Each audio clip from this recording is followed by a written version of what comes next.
السلام علیکم۔ نبوت مل جانے کے بعد 9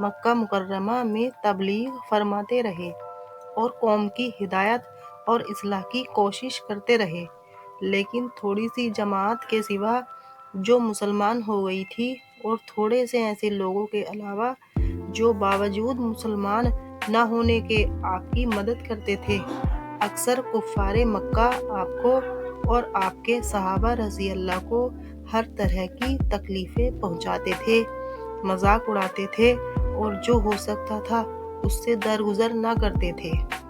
حضور صلی اللہ علیہ وسلم کے چچا ابو طالب بھی انہی نیک دل لوگوں میں سے تھے جو باوجود مسلمان نہ ہونے کے حضور صلی اللہ علیہ وسلم کی ہر قسم کی مدد فرماتے تھے۔ 10ویں سال میں جب ابو طالب کا بھی انتقال ہو گیا تو کافروں کو اور بھی ہر طرح کھلے مہار اسلام سے روکنے اور مسلمانوں کو تکلیف پہنچانے کا موقع ملا۔ حضور صلی اللہ علیہ وسلم اس خیال سے طائف تشریف لے گئے کہ وہاں قبیلہ ثقیف کی بڑی جماعت ہے، اگر وہ قبیلہ مسلمان ہو جائے تو مسلمانوں کو ان تکلیفوں سے نجات ملے اور دین کے فیصلے کی بنیاد پڑ جائے۔ وہاں پہنچ کر قبیلے کے 3 سرداروں سے جو بڑے درجے کے سمجھے جاتے تھے گفتگو فرمائی اور اللہ کے دین کی طرف بلایا اور اللہ کے رسول کی یعنی اپنی مدد کی طرف متوجہ کیا، مگر ان لوگوں نے بجائے اس کے کہ دین کی بات کو قبول کرتے یا کم سے کم عرب کی مشہور مہمان نوازی کے لحاظ سے ایک نو وارد مہمان کی خاطر مدارات کرنے سے صاف جواب دے دیا اور نہایت بے رخی اور بد اخلاقی سے پیش آئے۔ ان لوگوں نے یہ بھی گوارا نہ کیا کہ آپ یہاں قیام فرما لیں۔ جن لوگوں کو سردار سمجھ کر یہ بات کی تھی کہ شریف ہوں گے اور مہذب گفتگو کریں گے، ان میں سے ایک شخص بولا کہ اوہو، آپ کو ہی اللہ نے نبی بنا کر بھیجا ہے۔ دوسرا بولا کہ اللہ کو تمہارے سوا کوئی اور ملتا ہی نہیں تھا جس کو رسول بنا کر بھیجتے۔ تیسرے نے کہا، میں تجھ سے بات نہیں کرنا چاہتا، اس لیے کہ اگر تو واقعی نبی ہے جیسا کہ دعویٰ ہے تو تیری بات سے انکار کر دینا مصیبت سے خالی نہیں، اگر جھوٹ ہے تو میں ایسے شخص سے بات نہیں کرنا چاہتا۔ اس کے بعد ان لوگوں سے نا امید ہو کر حضور اکرم صلی اللہ علیہ وسلم نے اور لوگوں سے بات کرنے کا ارادہ فرمایا کہ آپ تو ہمت اور استقلال کے پہاڑ تھے، مگر کسی نے بھی قبول نہ کیا، بلکہ بجائے قبول کرنے کے حضور صلی اللہ علیہ وسلم سے کہا کہ ہمارے شہر سے فوراً نکل جاؤ اور جہاں تمہاری چاہت کی جگہ ہو وہاں چلے جاؤ۔ حضور اکرم صلی اللہ علیہ وسلم جب ان سے بالکل مایوس ہو کر واپس ہونے لگے تو ان لوگوں نے شہر کے لڑکوں کو پیچھے لگا دیا کہ آپ کا مذاق اڑائیں، تالیاں پیٹیں، پتھر ماریں، حتیٰ کہ آپ کے دونوں جوتے خون کے جاری ہونے سے رنگین ہو گئے۔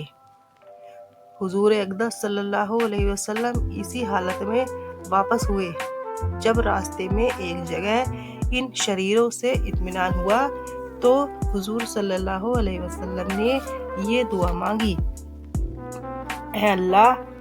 تجھی سے شکایت کرتا ہوں، میں اپنی کمزوری اور بے کسی کی اور لوگوں میں ذلت و رسوائی کی۔ اے ارحم الراحمین، تو ہی ضعفاء کا رب ہے اور تو ہی میرا مددگار ہے، تو مجھے کس کے حوالے کرتا ہے؟ کسی اجنبی بیگانے کے جو مجھے دیکھ کر ترشرو ہوتا ہے اور منہ چڑھاتا ہے، یا کسی دشمن کے جس کو تو نے مجھ پر قابو دے دیا؟ اے اللہ، اگر تو مجھ سے ناراض نہیں ہے تو مجھے کسی کی بھی پرواہ نہیں ہے، تیری حفاظت مجھے کافی ہے۔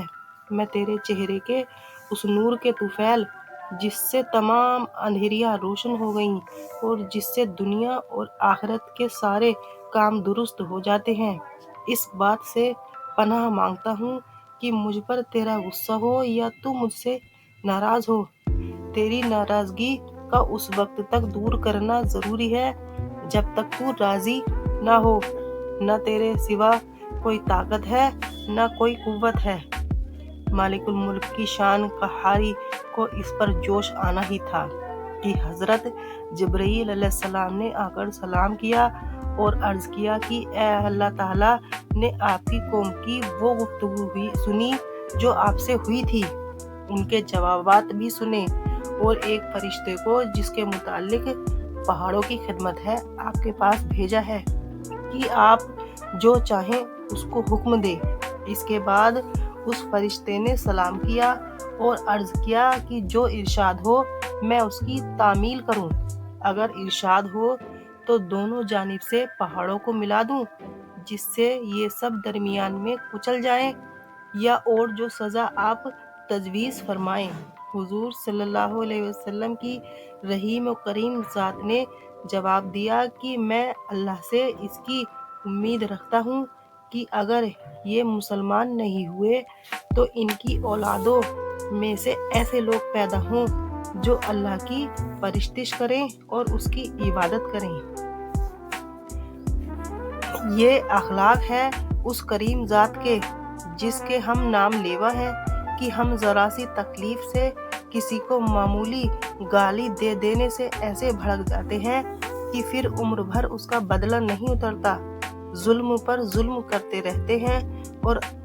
دعویٰ کرتے ہیں اپنے محمدی ہونے کا، نبی کے پیرو بننے کا۔ نبی کریم صلی اللہ علیہ وسلم اتنی سخت تکلیف اور مشقت اٹھانے کے باوجود نہ دعا فرماتے ہیں نہ کوئی بدلہ لیتے ہیں۔